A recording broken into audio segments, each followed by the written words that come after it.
Hey everyone, welcome to the show. Today was the day Donald Trump and Walt Nauta were formally arrested.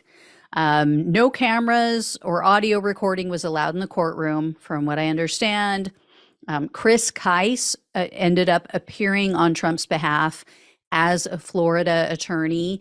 So he was able to be arraigned today. However, Walt Nauta is still dealing with an issue of trying to get his attorney approved to handle the case in Florida. So he was not arraigned, but he was arrested. So he was fingerprinted. He had his photo taken. Trump had his fingerprints taken electronically, apparently. They also used, as in the last case, another photo of him, so he didn't actually have a booking photo. But it wasn't the turnout that I think he was expecting, because there were maybe 1,000 people outside. I've heard some reporters saying that it was maybe a couple thousand. To me, it looked in the hundreds, to maybe 1,000, but I didn't get a wide shot on what I was looking at. And that included pro and anti-Trump protesters.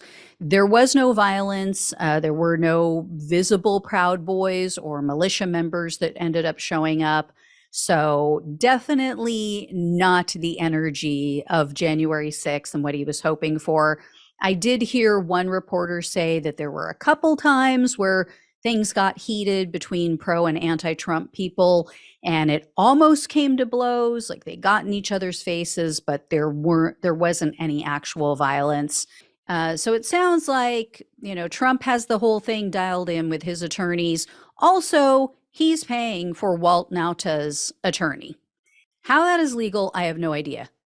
You have two defendants, possibly with very divergent needs and paths ahead of them, right? Because let's face it, Walt Nauta could get out of this in 2 seconds.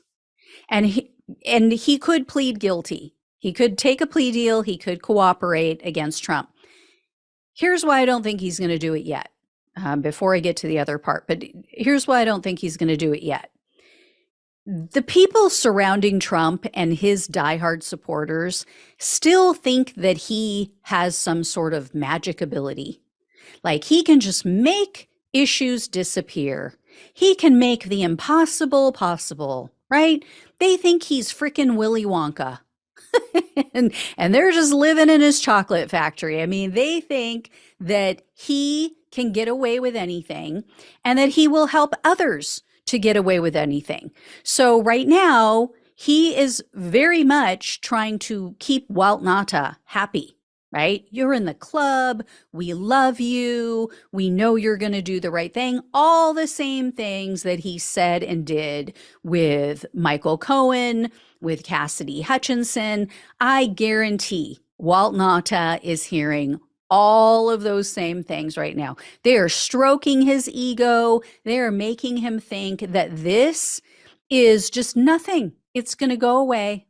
We're just going to go before this Trump-friendly judge. And from all accounts, what they're going to do is going to try to get some of the evidence thrown out that was obtained by getting rid of the attorney-client privilege. So, all the stuff with Evan Corcoran, which is some of the most damning evidence against Trump, they're going to try to get that thrown out.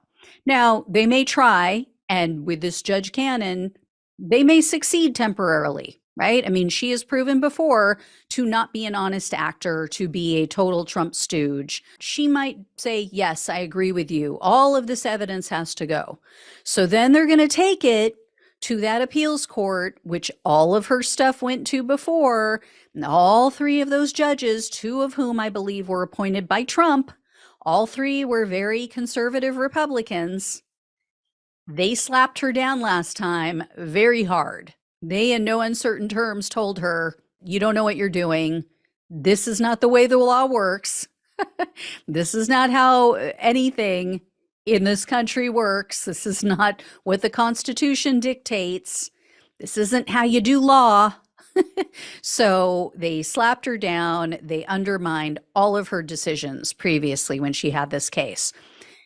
So they'll probably do it again. They'll probably say, no, yeah, crime fraud exception applies here. All of this evidence can be admitted. You don't know what you're doing and you need to get a different job. They won't say that. I say that. Anyway, if Walt Nauta is still using a Trump paid attorney, I can almost guarantee this attorney is still going to try to tell him, don't worry about it. This is nothing. This is going to get thrown out. You're safe. You're okay. You're fine. Everything's fine. We're all fine. Shh, Walt. Shh. No, don't. Walt. Shh. Don't say anything. That's how it's going to go down. They're going to be like trying to silence him, trying to soothe him, trying to make him think that this is all normal and he is in the clear and they're going to take care of it and he is fine. And he will continue to believe that most likely until either he is, convicted and sent to prison or someone in his family, maybe someone around him wakes him up, or until other things start to leak out, until other evidence comes out. Because as I mentioned yesterday, there is more evidence. What we're seeing is only a fraction of what the Department of Justice has. So maybe at some point, Nauta will realize, oh yeah, I'm actually really up a creek without a paddle. And Trump is just trying to keep me happy to shut me up. So we'll see what happens, guys. But yeah, pretty uneventful today, luckily. And I wanted to point out too, the DOJ's other case, the special counsel's other case, looking into the January 6th issue, also the fake electors issue, that is still going. That's still moving forward today. In fact, 2 of the fake electors from Nevada were seen entering a grand jury. I just think that it's inevitable that there's going to be some sort of charges. I would say obstruction of an official proceeding. I mean, they got the Oath Keepers on that. They got the Proud Boys on that. Some of whom, like Enrique Tarrio, like Stuart Rhodes, did not even enter the building, did not physically take part in anything that day, but they still got hit with that.